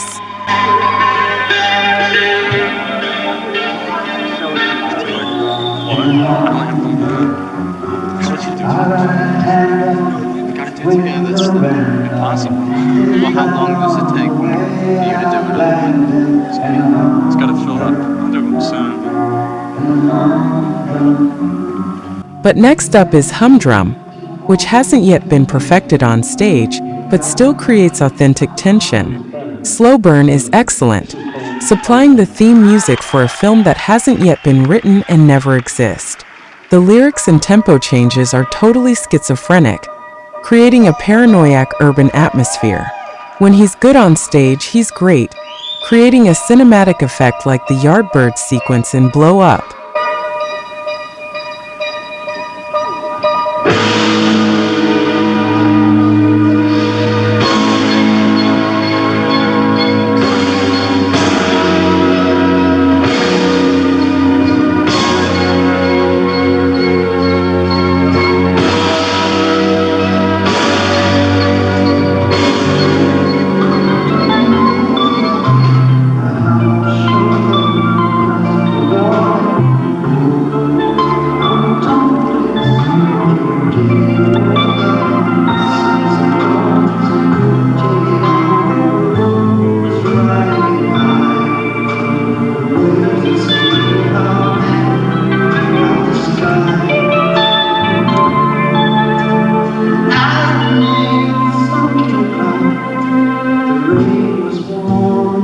Again we treated to Here Comes the Flood, which completes the circle.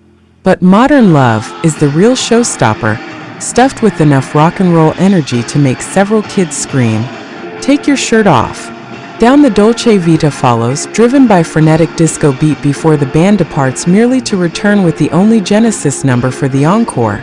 Back in New York City, from The Lamb Lies Down on Broadway, for this number, Gabriel is dressed like Rail in a black leather jacket, white t-shirt and blue jeans. It worked a charm. This Peter Gabriel show is an enigma. Smoothly crossing all problematical borders, Gabriel has surpassed a potentially dangerous situation by sticking to a basic rock and roll format and concentrating on his new album.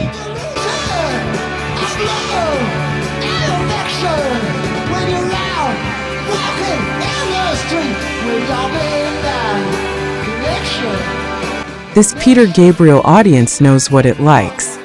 Barbara Sharon.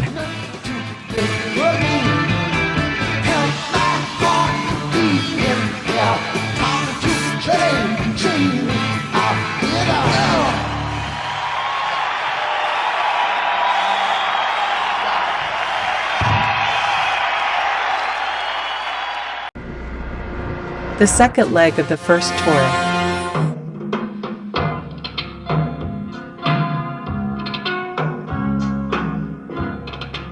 The second leg of the tour started on September 2nd, 1977, and later Peter Gabriel gave concerts in the following cities. September 2nd, 1977, Courtype Pavilion des Sports, Belgium. September 3rd, 1977, Antwerp, Maison des Sports, Belgium. September 4th, 1977, Nijmegen Concertgebouw de Vereniging, the Netherlands. September 7th, 1977, Rotterdam, Doland Halle, the Netherlands. 08 September 1977, Brussels, Borst Nationale, Belgium. September 10th, 1977, Paris, Fête de l'Humanité, Parc de la Courneuve, France. 13 and 14 September 1977, Newcastle, City Hall, England. September 15th, 1977, Glasgow, Apollo Theatre, Scotland. September 17th, 1977, Sheffield, City Hall, England. September 18th, 1977, Stoke-on-Trent, Trentham Gardens, England. 19th September 1977, Brighton, the Dome, England. September 21st, 1977, Leicester, De Montfort Hall, England. September 22nd, 1977, Bradford, St. George's Hall, England. September 23rd, 1977, Liverpool, Empire Theatre, England. September 25th, 1977, Birmingham Odeon Theatre, 2 shows, England. 27 and 28 September 1977, Manchester, Apollo Theatre, England. September 30th, 1977, Southampton, Gaumont Theatre, England. October 1st, 1977, Cardiff, Capitol Theatre, Wales. October 2nd, 1977, Bristol Hippodrome. 2 shows, England. October 4th, 1977, Paris Olympia Theatre, France. 05 October 1977, Alwyle in Halle de Fêtes, France. October 6th, 1977, Colmar Salle d'Expositions, France. October 8, 1977 Hamburg Kongresshalle, Germany. October 9, 1977 Copenhagen Tivoli's Konsertsaal, Denmark. 10 and 11 October 1977 Stockholm Concerthuset, Sweden. 13 October 1977 Munster Munsterlandhall, Germany. 14 October 1977 Wiesbaden, Rhein-Main-Halle, Germany. 15 October 1977 Bern Festhall, Switzerland. 16 October 1977 Strasbourg Chapiteau, France. 17 October 1977 Offenbach Stadthalle, Germany. 18 October 1977 Cologne Sporthall, Germany. 19 and 20 October Düsseldorf Philippschall, Germany. 21 October 1977 Berlin Deutschlandhall, Germany. 22 October 1977 Munich Circus Krone, Germany. 24 October 1977 Déjà Palais des Sports, France. 25 October 1977 Nantes Porte d'Expositions, France. 26 October 1977 Lille Palais de Congrès, France. 27 October 1977 Poitiers Arena, France. October 28, 1977 Bordeaux Patinoire de Mali, France. October 29, 1977 Toulouse Palais des Sports, France. 30 October 1977 Paris Nouveau Hippodrome, France. November 1st, 1977 Bath Sports and Leisure Centre, England.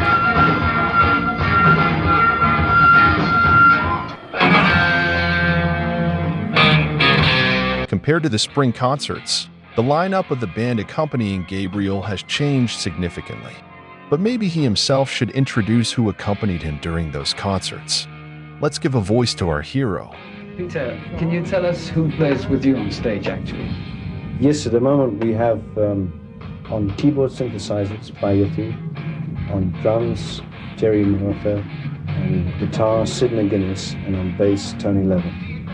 So it's a smaller band than I started off with, but I'm enjoying it more. Gabriel didn't mention here one more musician who often appeared on stage with him. I'm talking about saxophonist Tim Capello. In later years, he gained huge popularity playing in Tina Turner's band. The difference between Tim from the Gabriel era and later is that when Tim played with Tina, he was a mountain of muscles and looked almost like Arnold Schwarzenegger.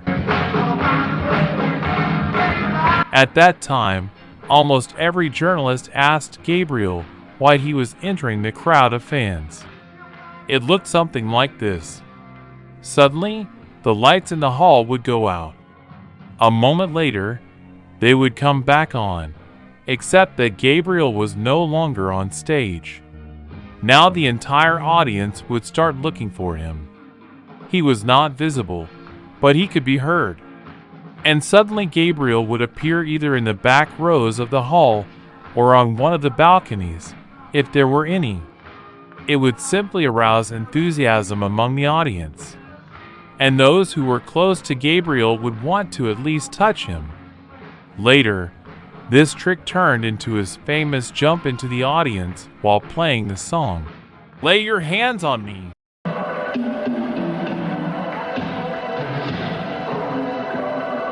In 1987, Peter Gabriel said this.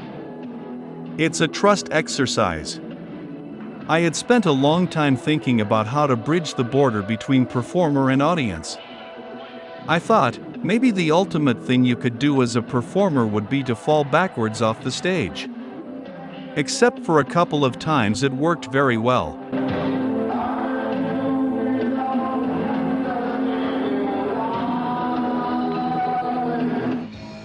This is what Gabriel said about entering the crowd in 1977. You use the mic to go down into the audience. What is it that makes you want that kind of contact with the audience? I'm a very good pickpocket. And if they haven't paid enough for the tickets. No, actually, it was by chance someone gave me this thing here. And we're just good friends. So I began playing around with it. I could sing outside the building, And then I went down into the audience and climbed up on the balconies. And it just gave me a chance to create very close contact with the audience and a bit of, I don't know, excitement in the unexpected, because not too many singers perform from amongst the audience. Now there's a little radio transmitter in the bottom end here, and this sends out a signal, and there are two areas either side of the stage, so that the sound is then picked up through these. And you can go quite some distance away from before you lose the volume.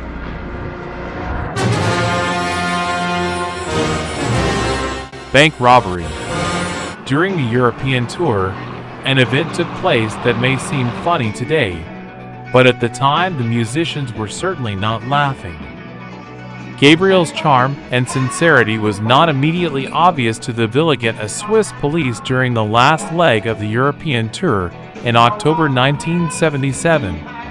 They pointed loaded guns at him and the rest of the group, who they suspected of being terrorists in the Red Army faction believed to be based in the Swiss-German-French border region around Bâle. They were halted while traveling in two dirty Mercedes on their way to Besançon in France for that evening's gig. They stopped off in St. Gallen, Switzerland, at a phone box close to the bank because Gabriel wanted to phone his office in London. Gabriel looked suspicious with his face half covered by his black scarf to keep his throat warm for singing. Some locals who saw him, bald-headed Tony Levin, and the two Mercedes with their engines running thought they were bank robbers and called the police. When the police nabbed, they dismissed the bank robbery idea and thought instead they might be the terrorists responsible for the killing of the West German industrialist Dr. Hans Martin Schleyer the day before. When we said, "We are musicians," they said, "Where are your instruments?" said Richard McPhail, then Peter's tour manager. The instruments had been transported separately. Police suspicions were not abetted when they found McPhail's briefcase full of money in 4 currencies. They were detained for 3 hours while the police checked the story. In a further attempt to prove they were musicians, Gabriel and the rest of the group sang the apt a cappella song, "Excuse Me," to the police.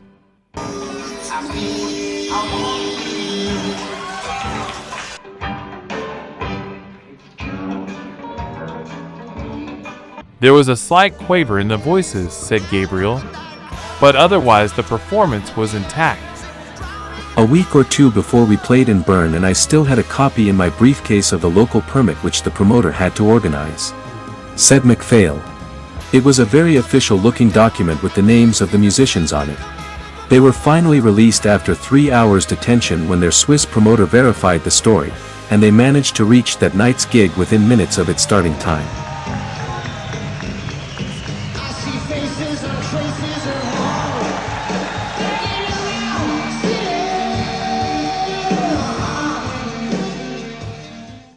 Peter Gabriel played 81 concerts in 12 countries in 1977.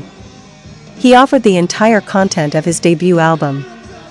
Generally speaking, the chapter entitled Solo Activity was opened with great gusto. Probably greater than the artist himself had expected, assuring that he had no desire to return to the gears of the rock machinery. This machinery began to suck him in again, but this time Peter held all the strings. He was the one who decided everything, and he could jump off the train at any moment. But why jump off, when you can skillfully steer him on an original, authorial route to the goal of the joy of creating music, combined with generating profits at such a level that life would be peaceful and pleasant? No one could have any doubts that Gabriel was capable of achieving such a goal, and over time he himself gained an increasingly stronger conviction that he could achieve solo success and reconcile his career with family life.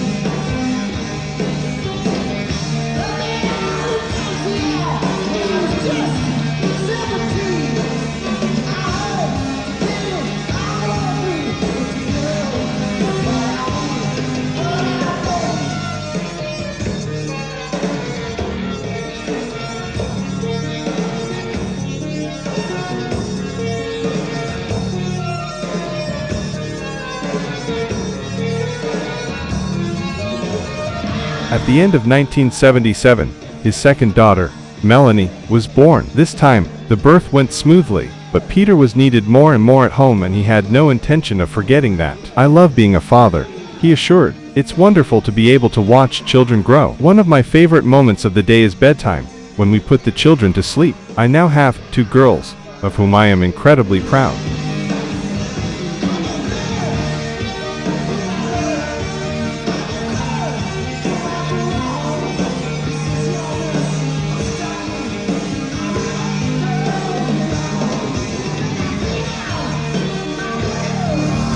"1977 brought the debut of the punk band Sex Pistols, which defined a musical cultural revolution, ending the era of progression and hard rock. Gabriel was not supposed to be affected by this brutal wave for the time being.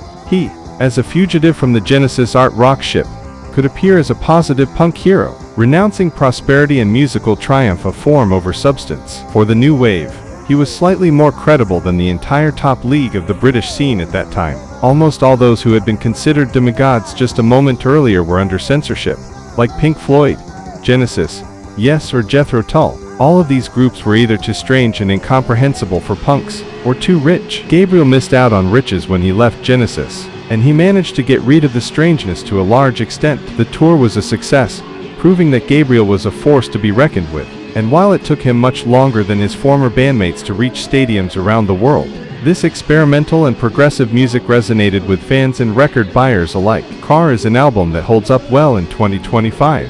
Its universal themes and excellent performances and production ensure it continues to be talked about.